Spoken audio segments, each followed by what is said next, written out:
আমরা ওয়ারিলা পাসের একদম কাছাকাছি চলে এসেছি। এখান থেকে মাত্র 2 কিলোমিটার। আর এখান থেকে বরফগুলো দেখো, পাহাড়ে গায়ে পুরো বরফে পুরো জমে যাচ্ছে। আর আমার হাতও পুরো বরফে জমে যাচ্ছে।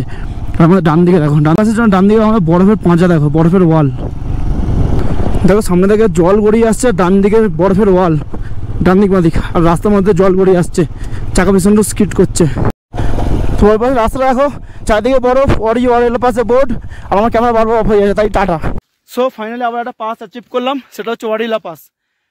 সহজ, অনেকে বলে না যে পাস কভার করা অনেক সহজ, রাইডারদের পাস কভার করা কিন্তু অনেক সহজ নয়। দেখো এরকম লোকেশান, চারিদিকে পুরো বরফে ঢাকা, কেউ নেই, নিস্তব্ধ। ওয়ারিলা পাসে আমি একমাত্র, আমি একা, কেউ নেই, আমি একা একা চলে এসেছি পাস। তো ওয়ারিলা পাসের বোর্ড হচ্ছে এইখানে, পুরো ভর্তি ভর্তি বরফ।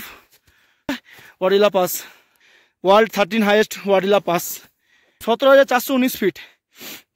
17,419 ফিটে দাঁড়িয়ে আমি